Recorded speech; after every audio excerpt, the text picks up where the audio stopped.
Slide CLG webinar National Park Service grants as a CLG benefit. Great. Well, today we have Megan Brown and Lydia Woodspoon from the National Park Service here with us to talk about National Park Service grants as a CLG benefit. So the National Park Service offers a wide array of grants and CLGs are able to apply. So really excited to be able to go over this today and hopefully have some CLGs applying for these great grant opportunities. So thanks for being with us. Thank you, Lindsay, for having us. Okay, well, let's get started. I think we're not a huge group, so we can kind of keep this a little casual. So if you have questions along the way, I'm not as good at Zoom as I am at Teams, but raise your hand or whatever, put in the chat and we'll try to answer those, or else we'll do them at the end. Either way. But my name is Megan Brown. I am the chief of the State, Tribal, Local Plans and Grants Division in Washington, D.C. And I also am the acting national CLG coordinator still for the whole country. So I'll let Lydia and Catherine introduce themselves. Yeah, I'm Lydia Woodspoon. I'm a technical reviewer with the State, Local, Tribal Plans and Grants Division at the National Park Service. So once grants have been awarded, I look at all the plans and specifications and make sure that they're meeting the standards, et cetera. And I am located just outside of Denver. So that's kind of why I'm doing this one, because it's right here in Colorado. Great. Catherine, are you there? Yeah, I'm here. Can you hear me? Yeah. Yeah, I'm Catherine Carey, and I do outreach for State, Tribal, Local Plans and Grants Division around our competitive grants. And so as Megan and Lydia talk today, they'll be going through those various grant opportunities.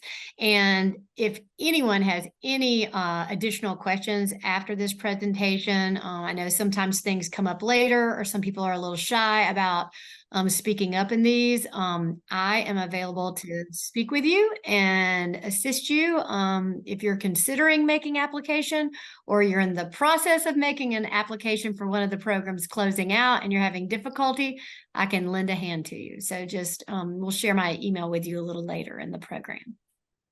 Great, thank you. Okay, let me try to share this PowerPoint and I hope it all goes correctly. A PowerPoint presentation opens. You never know. Okay, can everyone see that okay? Yep. Yeah, all right, great. We come from a place in the National Park Service where we work with the program side of things. And those of you that are CLGs, you are part of our partnership programs that we manage there. If you remember nothing else, remember the acronym for our division, which is Steel PIG. The PIG kind of works out well with grant funding, that kind of thing. But we do try to embrace the PIG part, and hopefully that makes this a little bit more memorable for all of you, because otherwise it's a very long name. And today we're going to talk mostly about grants from the Historic Preservation Fund. And that is the fund that we are tasked with managing in order to implement the Federal Preservation Partnership Program. And all of you are part of that partnership program as certified local governments. The Historic Preservation Fund was created in 1977 with the intent of helping pay for all the things that the National Historic Preservation Act thought up in 1966. And I used to say that money doesn't grow on trees, but lately it feels like it does. This is the most funding we've ever had in the history of the program, over $200 million appropriated this past year. And the most number of grant programs. So this is really definitely a time to think about taking advantage of this.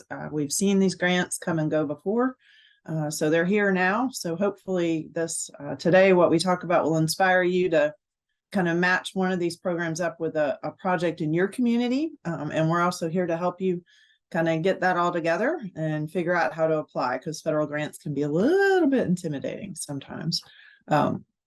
But as a lot of you probably know, all of this is based in the National Historic Preservation Act. So that creates the federal government's version of historic preservation, even though it was already going on at the local and the state levels.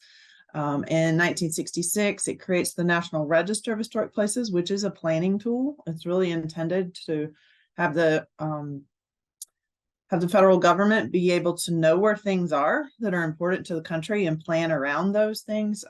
I find it amusing. They thought they would get like an absolute list to go by and it would never change. But we're continually adding to it. So it's something that doesn't stop. It also creates Section 106, which is what Lydia kind of mentioned that she does as part of our organization. Any type of federal impact triggers this section of the Act and does require a review process to help protect those resources. And similarly, we have one for 110 when things kick in for federal agencies or National Historic Landmarks. But I think most importantly, the Act really creates a system of state historic preservation offices, that backbone of the preservation movement in our country. And Lindsay is your primary contact there for everything CLG in Colorado. And we couldn't do our work without them. So a lot of the things that the Park Service is tasked with doing, that states actually manage those programs for us. So that's why if you work on a National Register nomination, a CLG application, a tax credit program, project, you're going to be working with the state office first because we actually give the state funding in order to run those programs for us. So that's where all of that kind of works together.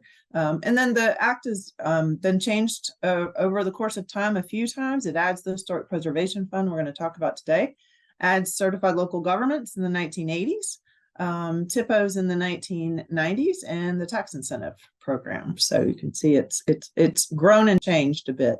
But this is that partnership program that I was talking about, and this is, I think, one of the kind of unique places in government that all levels of government kind of work together. And certainly, if there's something going on in your community, and you come to us to ask about it from a preservation standpoint, we're going to also talk with the state office in those kinds of discussions, and grant decisions and those things don't happen without all of us talking together. And so I think that's kind of a unique situation and a place that it works pretty well, actually. So overall, and normally if we were in person, I would say, how many of you have had a federal grant before? And raise your hands, which I don't think we can do here. But anyway, raise your hand and pretend that we can all see. But I bet several of you have had certified local government grants. And with any federal grant comes some requirements. And oh, yay, we got a hand. Okay. So those basic requirements that you'll see, and if you get involved in one of these larger grants that we have that we're going to talk about today, you're going to see a lot of things that kind of tie back to that National Historic Preservation Act. So for the Historic Preservation Fund, when we fund grants, it has to be to National Register listed properties. So if it's not listed currently, a nomination will have to be prepared as part of that grant project. So some of our programs let you just be eligible to apply and then work on that nomination. Some of our programs require that you already be listed. And we'll go through those kinds of different things, but just know that that listing is a big piece of the puzzle for our grant programs. We're always going to have you do a project sign, letting the public know what's going on, in a press release. The work is going to need to meet the Secretary of Interior standards. We're going to talk a little bit more about that. And then you're going to have to go through this compliance process, which Lydia is going to chime in on in a minute. Section 106, 110, and the National Environmental Protection Act. We've got a series of reporting that you should expect when doing a grant, usually every 6 months. And then if we do actual physical work to a building, make a physical impact, there will be either an easement or a covenant that goes with that grant and lasts for a certain amount of time, depending on how much funding you get from us. So I think it's important to kind of know those parameters and what you're getting into before you start applying. And so it's not a surprise. And I feel like all of you as CLGs are familiar with that National Register piece. You play a significant role in that when nominations come forward in your community and you're asked to participate in that review process. But one of the things I think is a bit confusing and hard to explain for the register is those different levels of significance that you can be listed at, and that's national, state, and local. And for some of our projects, that's important, some of our programs. So especially for Save America's Treasures, that we'll talk about in a little bit, you have to be nationally significant to apply for that program. So that means you either have to be listed as a National Historic Landmark, which is the highest level, or in the National Register at the national level of significance. So it's important to kind of understand, not only do you sometimes you have to be listed in the register, but sometimes you have to be listed at a certain level for those programs. Okay, I'm gonna let Lydia talk a little bit about the standards and just where to find those and what they mean and how we use those in our reviews. And again, we're keeping this very casual. We haven't practiced, so I'm pitching it over to her for this part. Yeah, so if I seem a little discombobulated, that's why. So the standards, which hopefully you all are familiar with to a certain degree, but there are 4 basic standards, which is preservation, rehab, restoration, and reconstruction. And within our grant programs, we typically only see preservation, rehab, and restoration. We actually don't fund reconstructions. So we actually never see that one. More often than not, we're using rehab, but on certain occasions, we are also seeing restoration projects, which are more complicated, but can be really fun to work with.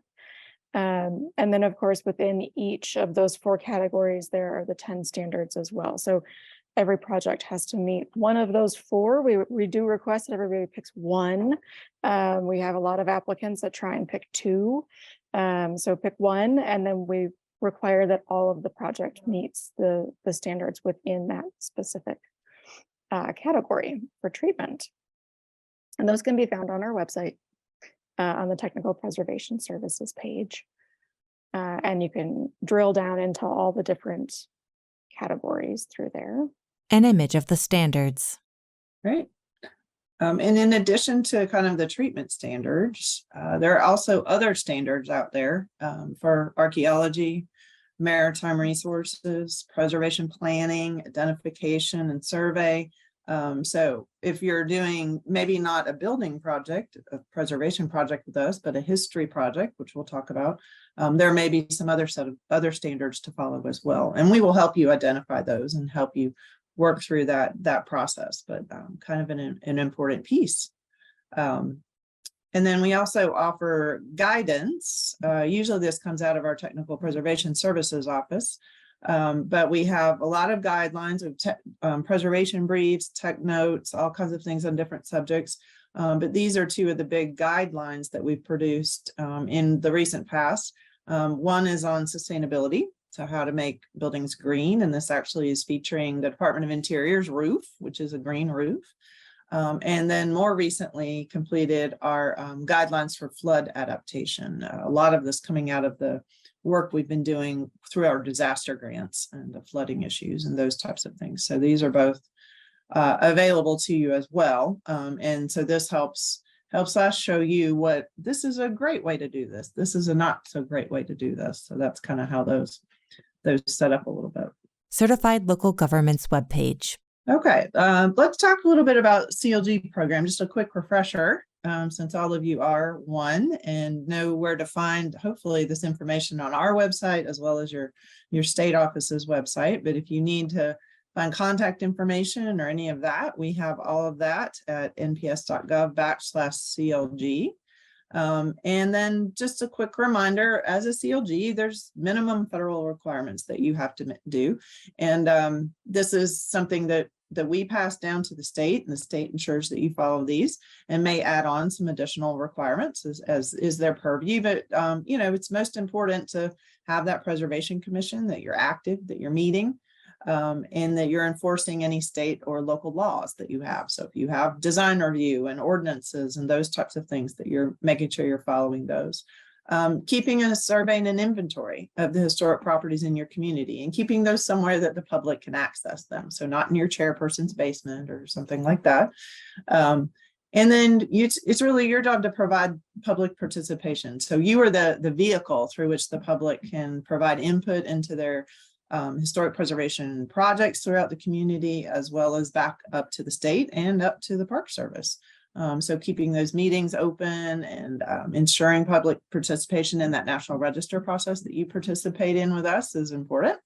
And then, as I said, the state may layer on some other things for you, like training and that type of thing. So just being kind of aware of what it takes to be a good CLG and stay in good standing. And then that enables you to apply for grant funding.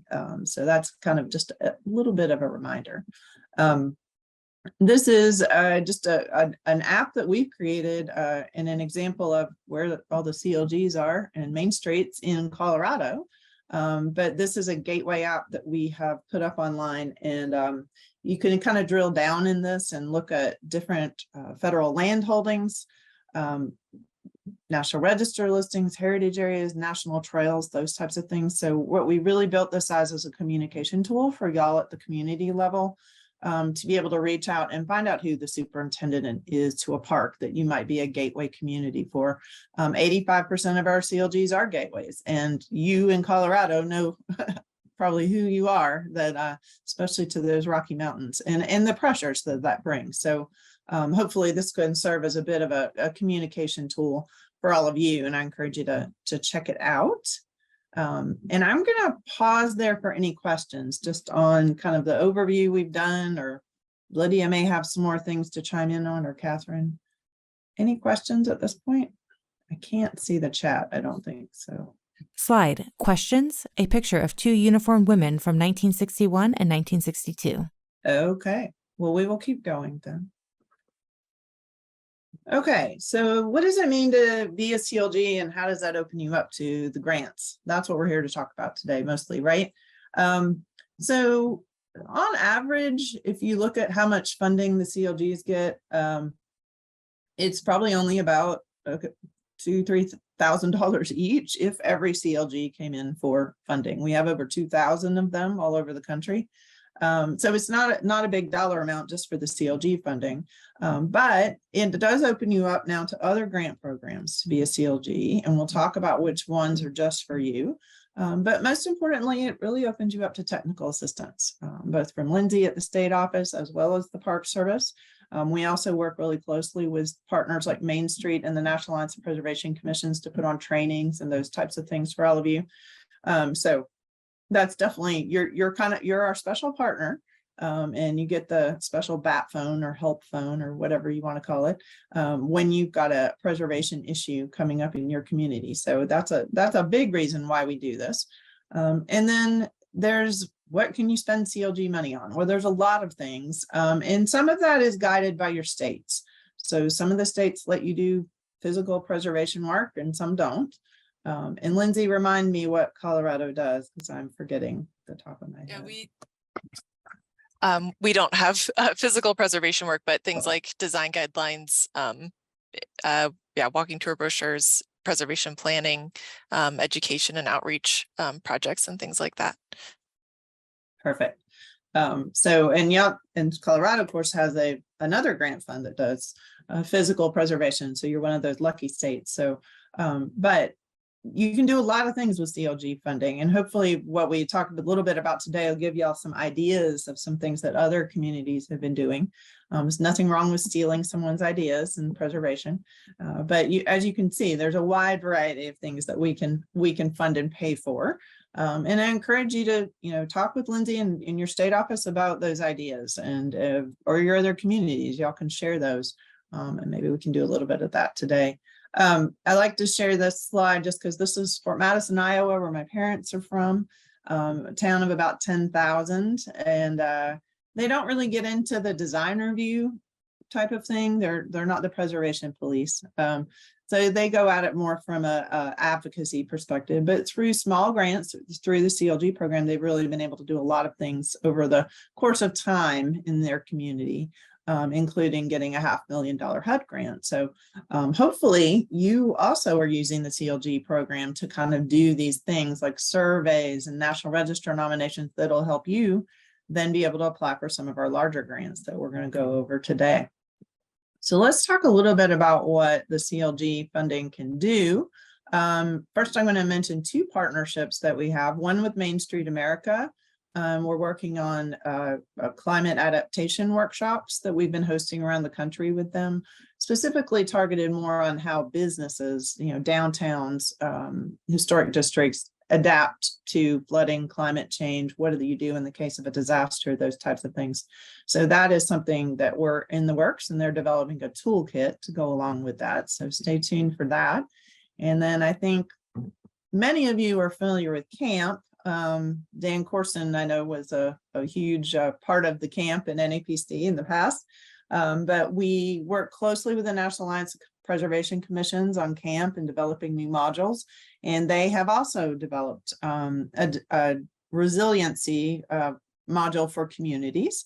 So that may be something you're interested in and bringing to your community. And that's a great thing that CLG funding can pay for, or you could offer it statewide. So if that's something you're interested in, or there's specific topics that you need in your community, demo benign neglect, absentee homeowners, those types of things, how to deal with modern resources, those are all topics that NAPC has very qualified speakers on. So we definitely depend on them to help provide that training and technical assistance to all of you.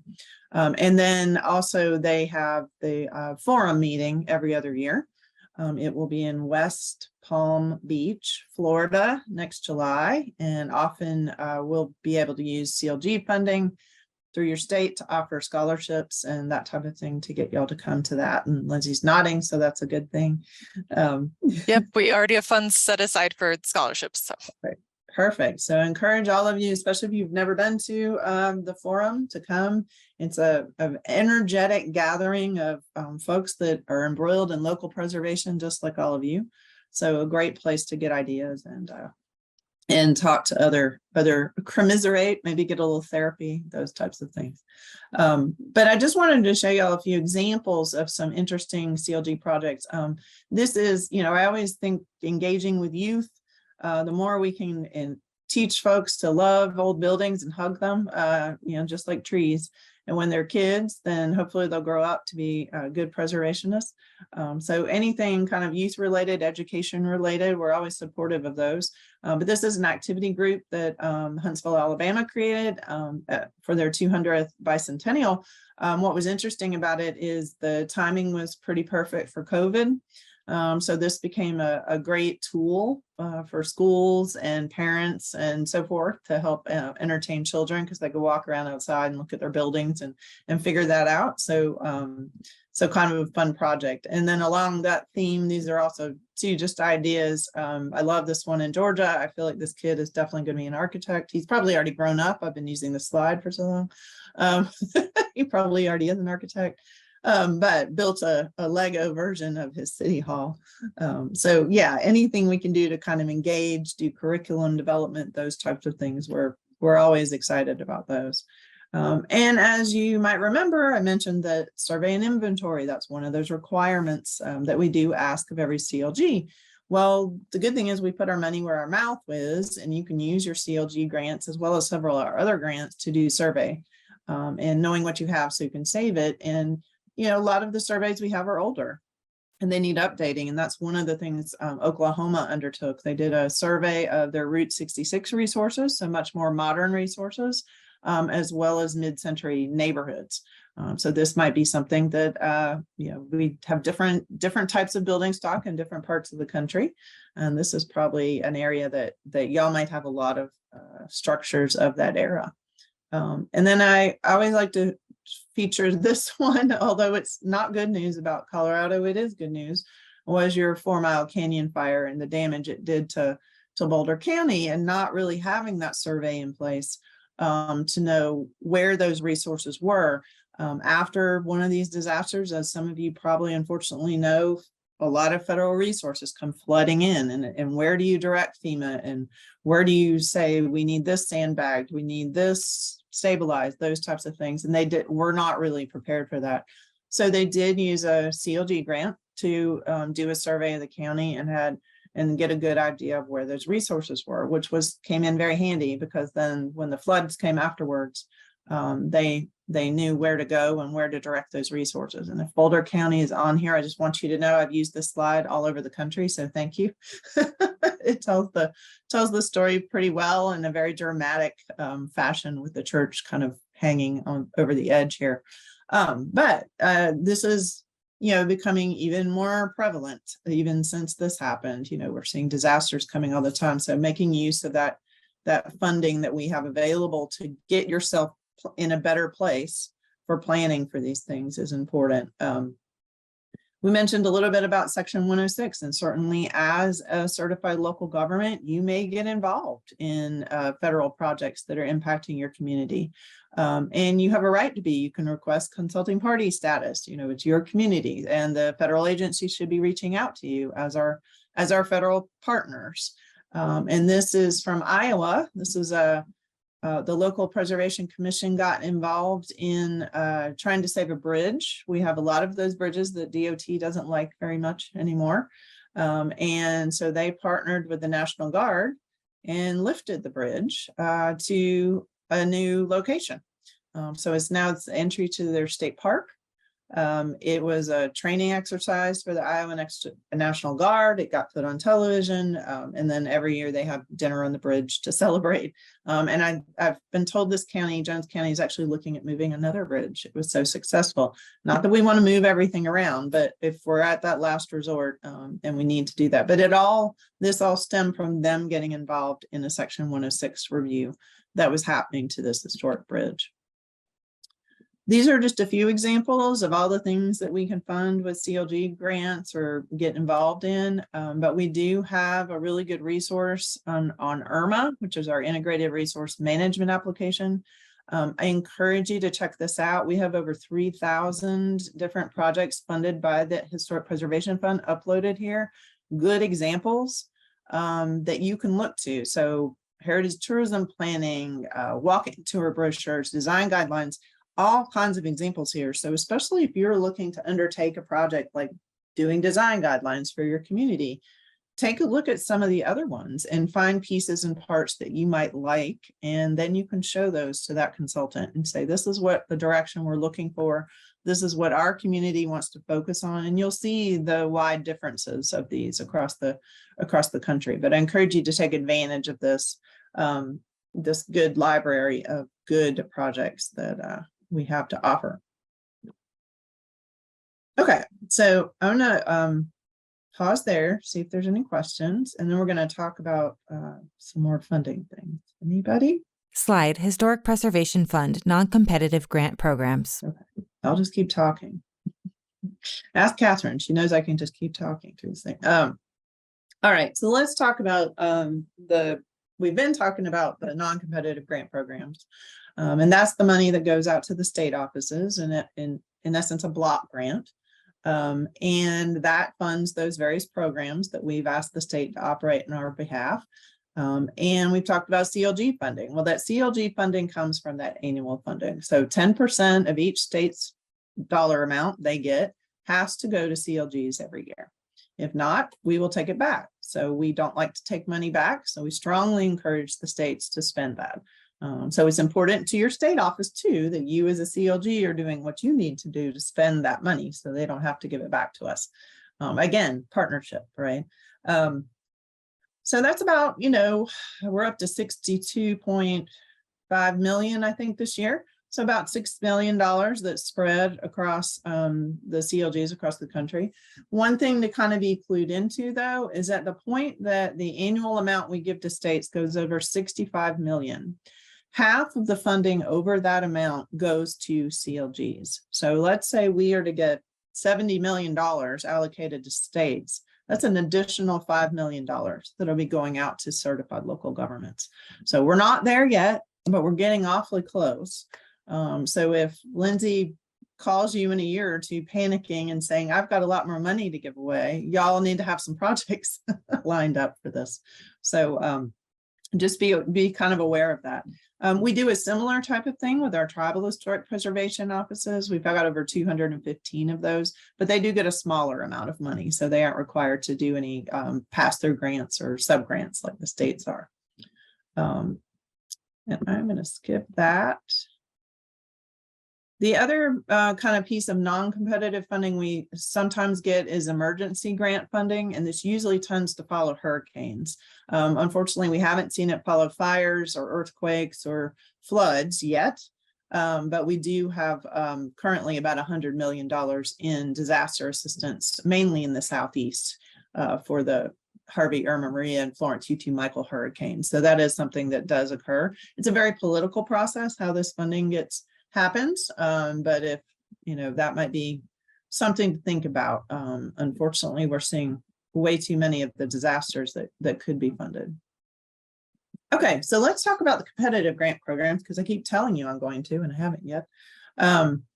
We've got 8 competitive grant programs right now, and several of these are open just to CLGs. 2 of those are the Underrepresented Communities program and the Paul Brune Historic Revitalization. So you guys have a special door into those programs. You're certainly able to apply for most of the other ones, except for historic Black colleges and universities, perhaps. But those 2 are especially set up for our partners, and we like to encourage that. Whenever you're applying for a competitive grant from us, the majority of them are going to follow a similar pattern in the application. We're going to ask you to talk about the significance of the resource. What is the threat to that resource, and why is it so important that you get a grant now? Is your project feasible? Is it doable in 2 to 3 years? Are you prepared for it? Have you done the planning necessary? That kind of thing. And then sustainability. So once we give you this funding, sometimes a fairly large amount of federal funding, what's your long-term plan to make sure the building doesn't go back into poor repair or something like that? So being kind of aware of those main grant criteria and what will be asked for is important. Since 2014, our competitive programs have really taken a bit of a different path, and a good one, I think, but really focused on underrepresented communities. So that's a very strong focus of the Historic Preservation Fund right now. And you can see this as kind of an example of the different communities that we have been funding. However, we do take a very broad definition to underrepresented communities. And though most of us think of it maybe as race or gender, it could be something like labor union struggles, or in your state, perhaps more urban resources are listed than rural resources. So making a case for why these resources haven't been talked about or haven't been studied, get creative. It might work out. I know y'all just had a presentation with Amanda DeCourt on our underrepresented community grants, so I'm not going to go into it too much. But these grants are open right now. This is one of the programs that CLGs have a special spot for. So states, tribes, CLGs, and nonprofits may apply. And we just opened that up to nonprofits this year. But this is specifically targeted at surveys and National Register nominations and trying to broaden those resources that are included in the National Register. So we've done a good job of kind of doing the founding fathers history and those types of resources, but we can expand that. So we've got LGBTQ resources in Oregon and tribal resources in Vermont. So again, being creative about what's underrepresented in your state, in your community, you make a case for that in your application. And we've got 1.25 million available for that. As with a lot of these programs, except for one, there is no match required. And that's huge right now. To raise the match is probably one of the hardest things about grants. And if you can take advantage of this, we love to see local commitment. And that could be in a way of volunteer hours or donated services or those types of things, or a small amount of cash match, but it isn't required right now. So this is a great opportunity. And this would enable you to do maybe that larger survey of your community that a CLG grant might not be big enough for, that you've kind of started off, maybe you've started off with the CLG grant and done some survey, and now you need to go back and do a more in-depth survey in a National Register nomination, those types of things. So think about this program as a way to make that fit. Our African American Civil Rights Program is the other big program, and these applications will be opening up fairly soon. We're working on awarding last year's right now. But this program kind of has two sides to it. It does physical preservation, which we're kind of used to understanding what that means, but it also does history projects. And those history projects cover a broad array of things. And a lot of it are those things we've already talked about today that your CLG grants could cover. So it could be surveys and nominations. It might be exhibits. It could be public education projects. And we've even opened it up to include collections. So if you can make a connection to African-American civil rights and the struggle for equality, then this is a great program for you to look at. This is a very broad interpretation of civil rights, everything from transatlantic slave trade forward. So we're not just focusing on what we think of in the 50s and 60s, but we know now that as part of this program and a lot of research that the struggles have been going on for a long, long time. It's open to National Register listed sites or eligible sites. You may have a site that's been listed in the register, but not for civil rights. A lot of times we have buildings where we're told about the history of the man, the white man that owned the property, but not maybe the laborers or the women on the site, those types of things. So what we will ask is that National Register nomination be updated to include the full history of the people that live there. We have 24 million available for 2023. Again, no match on these. And you can see the history grants go up to 75,000, and then our preservation grants go up to 750,000. And that's kind of a typical amount for all of our grant programs. And those applications will be coming out fairly soon. So be on the lookout for that. A bit of a spinoff of our history of African-American civil rights, is our History of Equal Rights program. And this was, to open it up to all Americans struggle for equal rights in our country. And again, how do we define this? It could be women's rights, this is an example of Alice Paul's childhood home, and she was a very important suffragette involved in the right to vote. But it could be labor unions. It could be, child welfare, all kinds of ways that equal rights could be identified, and making a case for that in your application. This program has $5 million available. So it is strictly focused on preservation projects. We can help you do pre-preservation planning. So if you need to bring in an architect or engineer and do some of that planning work, a historic structures report, before you take on a bigger preservation grant, that's certainly a great application to send us, and some folks do, and get you a little bit further along the path to then asking for a bigger dollar amount. These are due July 11th, so coming up very quickly, but hopefully an opportunity for y'all to think about applying for that. I'm gonna just kind of breeze over HBCUs because I don't think Colorado has any of those, but an older program we have really focused on helping preserve these campuses and what they meant to African-American education. And we have several grants with them. But probably more of interest is our Tribal Heritage Grant Program. This is our oldest competitive program, open to federally recognized tribes, Native Hawaiians, and Alaskan corporations. But this one can go a little bit broader than what we think of as typical preservation projects, in that we really look to promote, to preserve and promote the unique cultural heritage and traditions of tribes. And as an example of that, we did a project with the Hula Preservation Society in Hawaii on documenting how they teach the hula dance to the younger generation. So, that transfer of knowledge and documenting that process so that it is somewhere and not potentially lost. So if you have a tribe that you maybe work closely with in your community, this is definitely an opportunity for them. And these grants will be available in the fall.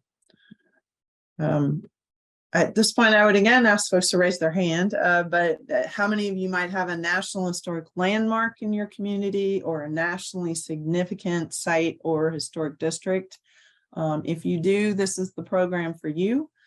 Save America's Treasures has been around since the millennium and is focused on preserving nationally significant buildings and collections.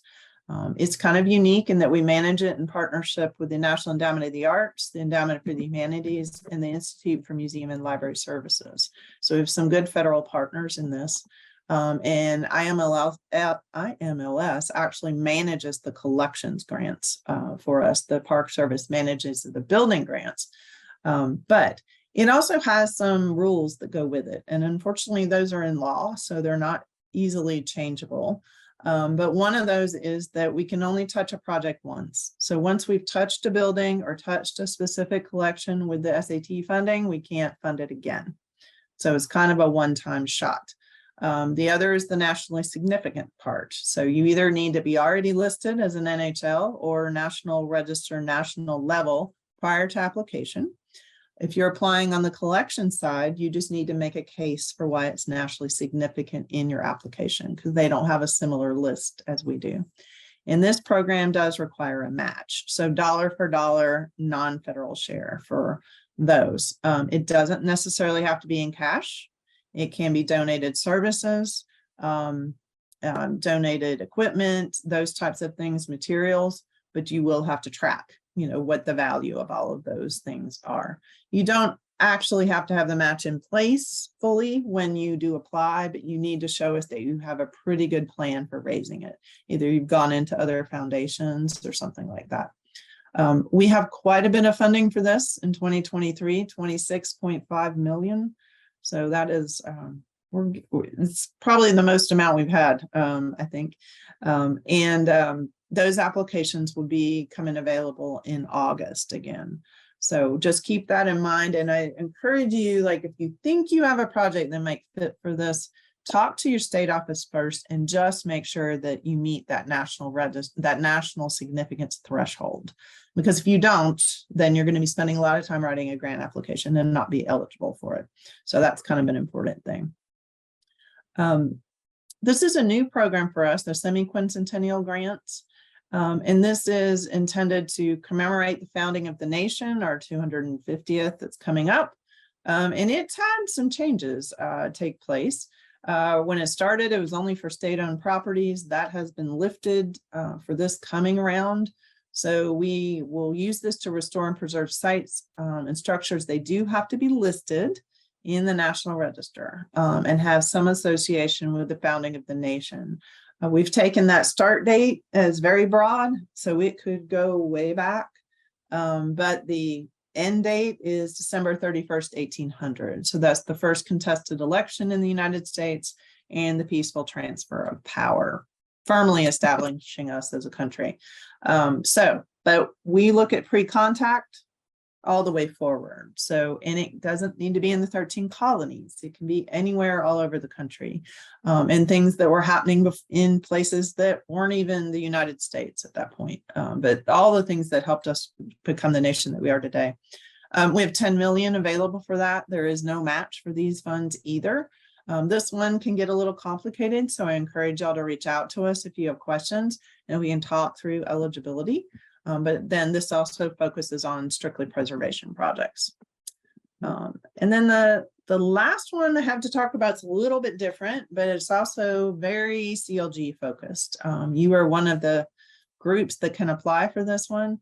And in essence, this is very similar to our CLG program. So the idea being that we're funding sub-grant programs.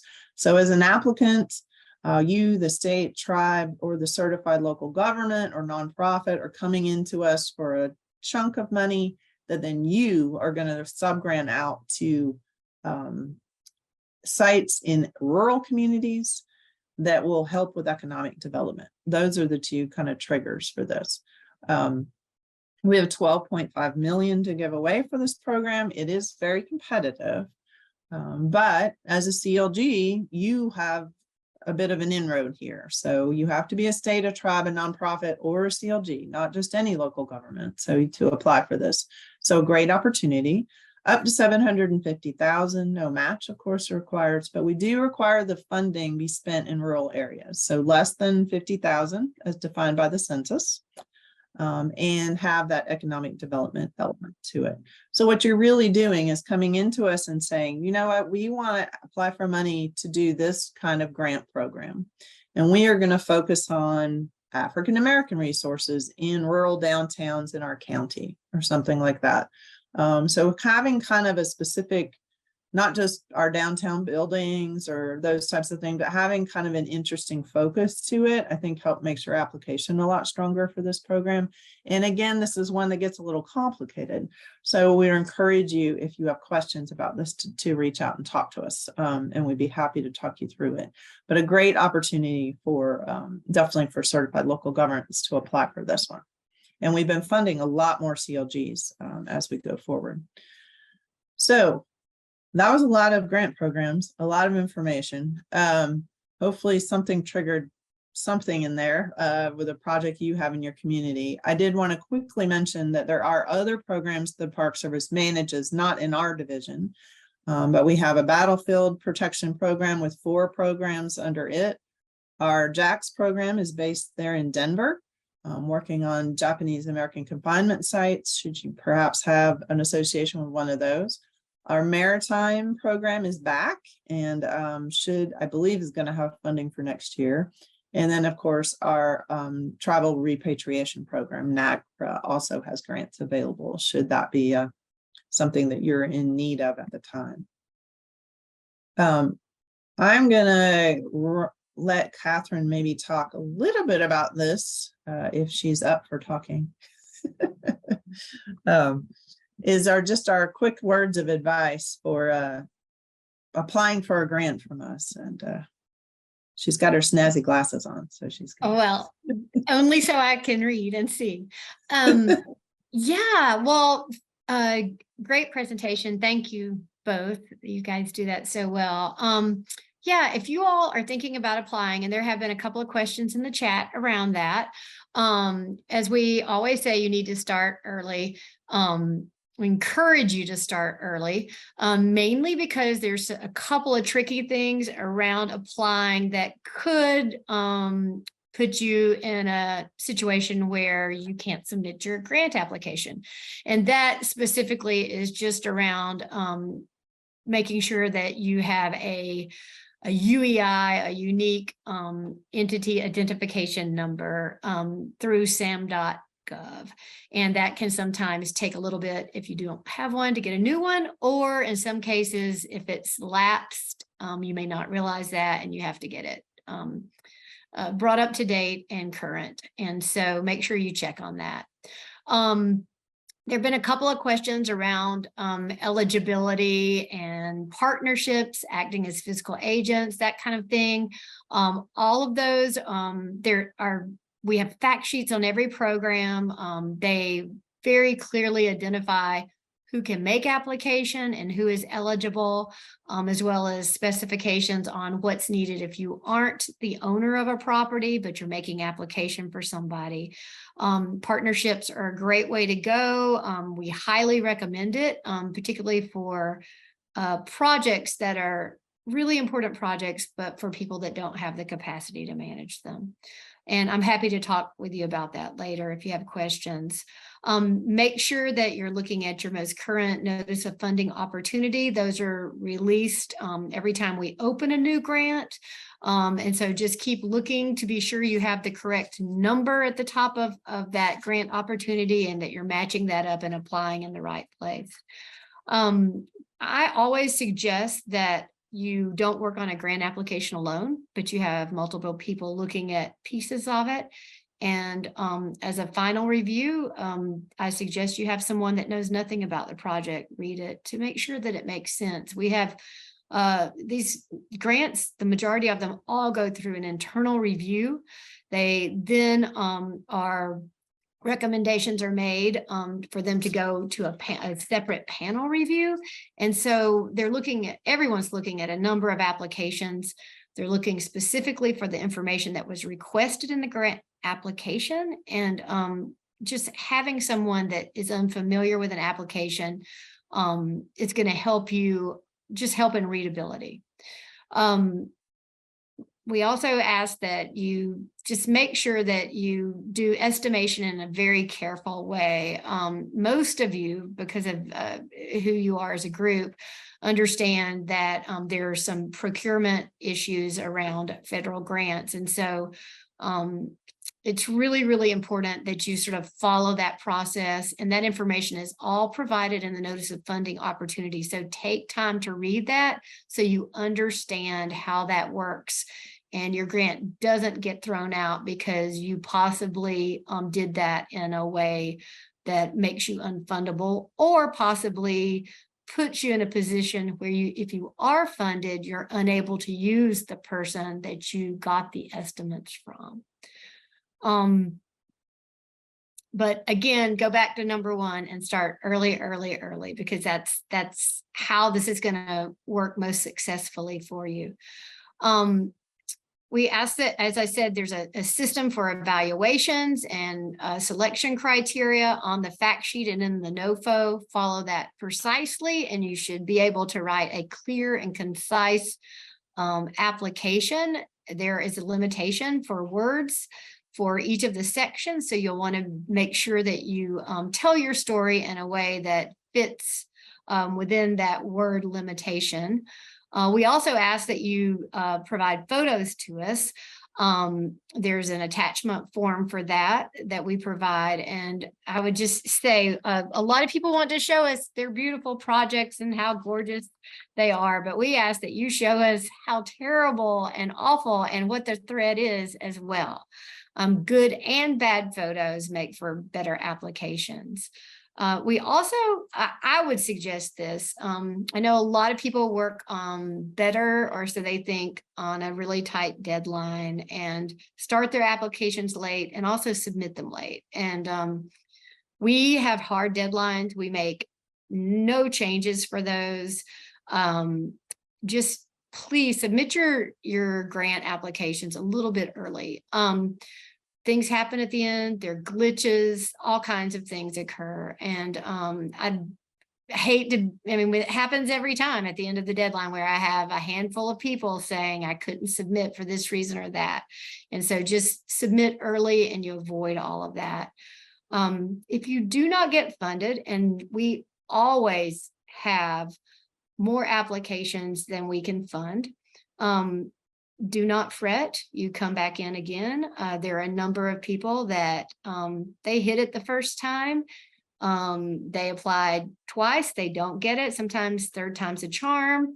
But more than anything, what you want to do is reach out to us if you're not funded and ask for a review of your grant application. We can share some of the comments. You can make edits for your next application and just improve that. And that can be carried forward for the other fundraising opportunities out there you might be exploring, and might just help you all the way down the line. Also, some people think this is a one shot. You don't get any more, funding if you get a grant. That's only true for the SAT grants. You can only get those one time. But for our other grant programs, if you look at past funding and who we funded, you will note that we have a number of projects that have been funded 2 and 3 times. And so if you're awarded a grant and you work well with your grant manager and provide reports on time and do really good work, and you have large projects that need additional funding, there's no reason that you can't apply again for the next logical step of work to be done and be funded, a second time or maybe a third time. Slide advice from NPS. Oh, YouTube. Yeah. We do have a YouTube station or channel, I guess I call it. It has some lovely scintillating videos, probably of me talking mostly to help you manage grants and talk about each one of our programs. We actually do have a little video on each one. So if you didn't get it all here, you have another chance, and hopefully that, or if you're having trouble sleeping, I'm going to jump this just because I think we covered some of it, and give y'all at least a minute or so for questions. I've thrown a lot of information at you right now. So one of the best ways to keep up with us is signing up for our Steel Pig Bulletin. So hopefully, if you haven't done that already, you will. We always send out notice when grants open. We try to keep all of our grants open for 90 days on grants.gov. A few get shorter than that, but this will tell you when they get announced and when they get awarded. You'll be the first to know. So that's an important thing. And then we have a very actively managed voicemail and email box. I can promise you it doesn't go into a black hole and not get answered. We have an entire team managing those. So if you have questions, steelpig@nps.gov is probably the fastest way to get an answer out of us. If the team doesn't know the answer, they will get it to someone else that does. And a great way to ask basic questions on the grants and things like that. We can't read your applications, but we can answer your questions along the way. And the voicemail box is the same. We'll get you a call back for sure. So that's one of the best ways to find us. And I'm going to stop talking because, as usual, I've taken up the whole time. I don't know how I do it. And see if there's any other questions that we can answer real quickly for y'all, and then give you back to your regular scheduled program. Yeah. Well, this was so great. Thank you, Megan, Lydia, and Catherine. I think there were some questions in the chat, but did you get to all of those, Catherine? I did my best. I think that one of the participants may have additional questions, and I would just encourage her to reach out to me. I think also the fact sheets and the informational videos may be wonderful resources if you're really serious about a grant application, to look those over real quick, and then do email me, and we can set up a time to talk separately and just look at your project to see if it's something that looks like it might be fundable. I did see one question from Katie that could nonprofits apply on behalf of private owners. That is possible, and the fiscal agent answer that Catherine gave you is a good one. What we do ask is if the entity not applying is the entity applying is not the owner, that there is a letter of owner consent that accompanies the application, and that needs to be done, a letter within 60 days of the application, so fairly recent, that says it's okay for you to do a National Register nomination, it's okay for you to do planning, it's okay for you to do physical construction to this building, so that we know the owner's on board with it.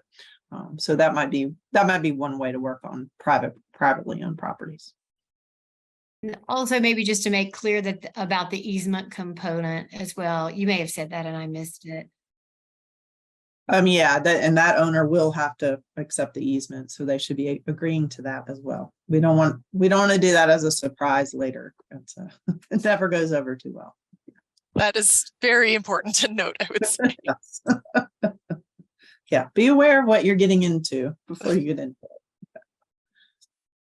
Okay, well, thank y'all. This has been great. And if you have questions, you know how to find us, and hopefully we'll see some applications. We have all the grant funds are open, like they'll be open from now through the summer. So your timing is ideal. You've got all the inside knowledge to make this happen. So. Great. Yeah, and we'll send the recording out to all the CLGs in Colorado too. So they'll be able to access this information too. But yeah, I really appreciate it. Thank you so much. No problem. Thank y'all. Thanks. See ya. The presenters wave as the PowerPoint closes.